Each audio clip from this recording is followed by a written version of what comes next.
Welcome back. It's still Real Talk right here on Hope Channel. Before we went on the break, I introduced you to my amazing guests, lovely Edubia and Sami.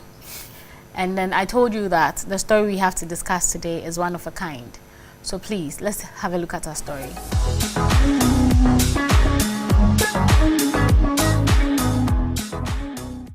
Dear Evie, I am a nurse in a relationship with a banker. We have been secretly dating for 5 years now. The reason why we have been dating secretly is because I am a Christian and he is a Muslim. My father is a pastor and his family is an influential Muslim family. When our families noticed our love for each other in the beginning, they stopped us and told us to dissolve the relationship because it wasn't going to work. We continued the relationship despite the forces against us. He is kind, down to earth, understanding, and very handsome, and I love him very much. We gathered courage and told our parents how long we have come and our intention of getting married. I am sure you know their reaction and answer to our plans. My father has warned me that if I try anything, he will disown me immediately unless he is ready to become a Christian too. My boyfriend is also facing the same problem at home. He either quits the relationship or I become a Muslim. I have learned a lot from his religion and he has learned a lot from mine. We believe that our love is bigger than our individual religion, and that is what is important. Everyone seems to tell me the marriage to my boyfriend will not last and that I should move on. I am trying to figure out how marrying him will affect us or any of my family members. We want to defy our family's decision and get married or elope. I need advice. What should I do? How do I convince them that we will not be the first people to do this and the world will not come to an end if we get married? Unless there's something I don't know about a Muslim marrying a Christian.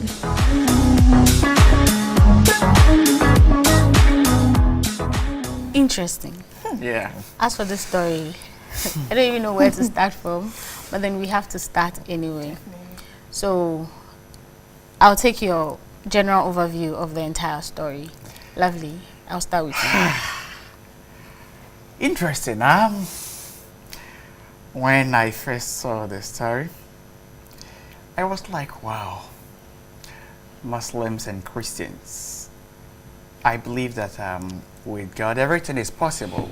Yeah. And I believe that it can work. Okay. If the two of them really love themselves, it could work. He believes it can work. Edubia, you have this look on your face that... This is dicey, right? It's a difficult situation, but... Yeah, I agree.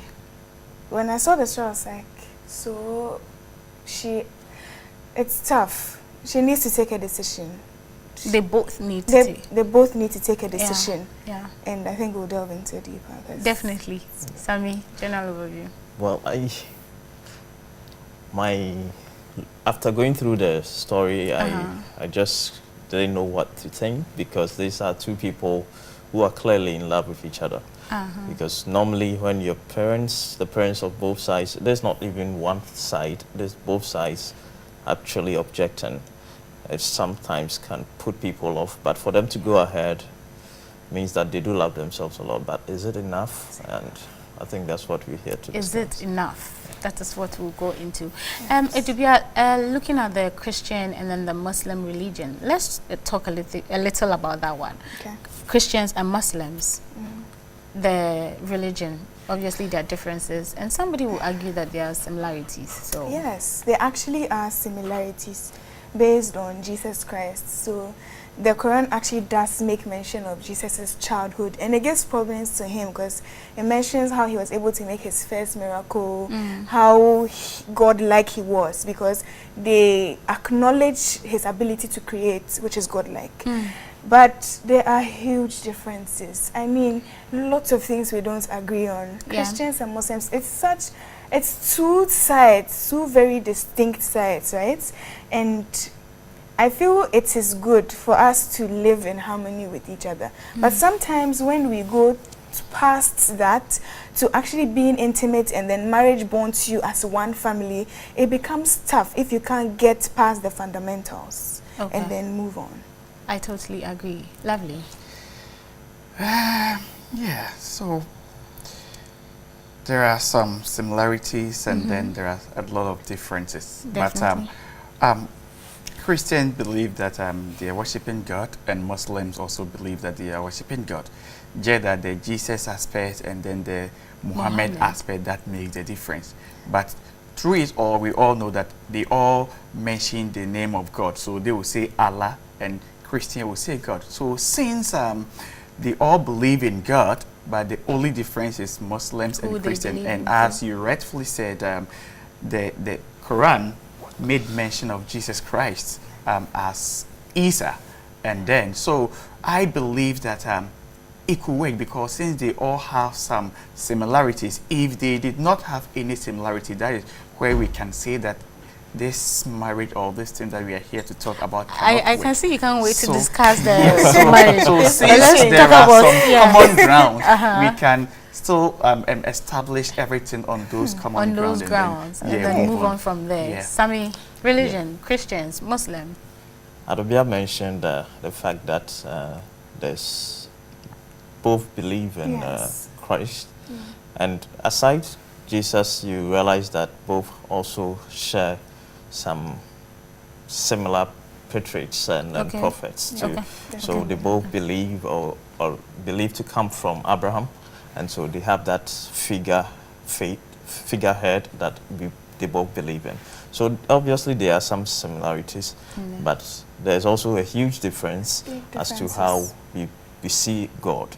They both do believe that God exists, but how they see the God differs, and so it makes it a two different religion altogether. Okay, so let's go further and then come home. We've spoken about Christians in general, but what about Adventists? Yeah. Adventists as a people in the Muslim religion. Yeah. Even within the Christendom, Adventists have different opinions from other Christians. So let's talk about that a little. Lovely. So Adventists and Muslims, like I've already mentioned, we all believe in God. Okay, we see Muslims as our brothers. Definitely. And they also see us as our brothers and sisters. So we love Muslims; they also love us. And then in Adventists, we have let's say a department where Adventist and then Muslim relations, where we have people who try to look at how do we deal with them, Muslims, how do we handle them in case we are witnessing to them, what approach should we do. So it is not that we've not neglected them. We have ways and means and then strategies in reaching to our brother Muslims. So Adventists and Muslims, I could see that we have certain things, or we love them, and then we are trying to finding ways and means to carry the message that we have that they don't have to them. To them, yes. I totally agree with Lucky. I have heard of the Advent Muslim relations. I think it's an amazing initiative that we are reaching out to them, sharing the message to them, because we are a peculiar people, and then they are also a peculiar people because they worship on Friday, we worship on Saturday. There's a bit of not fitting into the norm with the both of us. It's amazing that we want to reach out to them and bring them to us. I mean, spread the good word that we have to them. So it's, yes, I think it's a good relationship. We can work on it, build it, make it better. Okay, I think we all agree on that. Sami, do you have any, or you agree? I think I would just agree with You just agree with them. Okay, so that brings me to my next question, and Lovely, you'll be happy to know that we are delving into the, the story. So is this particular union between our sister and our brother, is it realistic? I believe it's realistic. With God, everything is possible. You know that. Yeah, you have and said. in marriage, what are we seeking? We are seeking for what? Love, right? Yeah. Before a marriage can stand, the couples need to love themselves. And looking at how the letter we received, the way they spoke, truly means that they really love themselves. Now, if they truly love themselves, and we know that love surpasses all things because of the love that they have, it can work, because right now it is just the two families, okay? And there could be a way that the two families or the couples involved can work in bringing the two family for them to understand them. We're not getting there yet, so when we get there, we cross. You cross. I can see you're ready. This union is unrealistic. You think it's very unrealistic? It's unrealistic. Okay. We sometimes we overlook some things and then we think, oh, marriage is beautiful and it is this. It is. But before you build a marriage, before you let emotion delve into it, remember that marriage is also based on principles. If your fundamentals are shaky, the emotions will come down. So you cannot just say love is good, right? Love is perfect in God. We're humans, so sometimes our love is not enough. We need to build on some things first before we get there. Do you understand? The conversation has started. Sammy, I think you should bring your opinion before these two just strangle each other. Because aside the love factor that's important, we are looking at the two families here. Definitely. Can the two really get married, realistically get married without the family's consent? I don't know how you're going to pay the bride price of the woman to the father who is not in agreement with the whole marriage situation. Somebody can argue and say that, well, they could have people sitting for them. I heard it's done. You have people act like really family marriage? members. Custom-wise? Is that something? No, but the truth is that something you want? It's not real, yes. They said they are willing to defy their families just to get married. Why I think it can work is that, you see, it is a matter of sitting both parents down and talk to them, right? We know that especially our mothers, when we get to a certain age, they will be chasing us. So when are you bringing someone home? Who is your friend? Why I don't see you? Okay, so when the individual the comes, individuals agree that, or they are willing to marry, they will bring the parent, or they will talk to their parent that, what you think that Muslims and Christians, we could see from the Bible that from the Bible we see people marrying from different Moses married a Nanji, right? Yes. And so we could see that we can talk to them. We are not the first people to do that. We are all human beings. We are brothers and sisters, and marriage is about love. We are the people going to marry. It is not the family that is going to marry. Yes, there is a saying that in Africa, or in our setting, we marry both families. Yes, we marry both families, but when both families come together, it is the individual that is going to what? Stay together. And this is what we are agreeing. And this is what we are saying. And I could see my love in this person. And this is the only person that I love. And this is the only person that I think I can stay with. No. So it is a matter of talking to their parent. And it will get to a point where they think that there is nothing they could do about it. They will allow them to marry. So to me, I think it will work.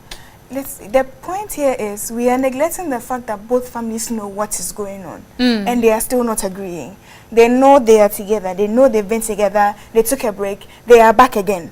The families know. It's not like the families do not know at all. The family didn't know at a point because she mentioned that they were secretly dating for 5 years. But the family knows. That is another problem we'll go into, because now, building a relationship on lies and secrets and hiding it from people, that's if you're confident in defining your family, you won't be secretly dating for 5 years. If you think that you have the confidence enough to defy them, you'll still go ahead and date even though they know. Yes. So you won't be doing it secretly, because I think that they both know that there's a problem with what they're doing. That's why they're going about it without So the problem is that both families are not agreeing. Exactly. And the only thing, and the both families think that, oh, Christians and then Muslims there are some differences. And I'm saying that we are all human beings. Muslims believe in Moses, right? Yes. They see him as one of their patriarchs. Christians also, right? Yes. So between Muslims and Christians, we have common grounds, right? Why don't we build on those common grounds? Why don't we build on those similarities? okay, and take away the pictures where Muslims see Christians are there. They are not different people. They are all worshiping one God. The only thing is what? Jesus and what? Muhammad. Don't forget, Quran made mention of what? Jesus Christ. So we are all brothers and sisters. So what I'm saying is that let us sit both parents down. Let us counsel them. They need counseling. They need counseling. Even this thing can even this marriage, okay? This marriage can serve as an example to other people who think that Christians and Muslims there are some friction between them. There are no friction because we are all worshiping what? One God. It is a matter of counseling both parents for them to understand, and then they will build it on from there. But the show is called Real Talk, and as you can see, we are being our very authentic self. Edubiaka, she wants to get out of her chair. Lovely is also very passionate about his point. And this is the reason why we are called Real Talk, because we say it as real as we can say it. On that note, we will go for a commercial break and we'll be right back.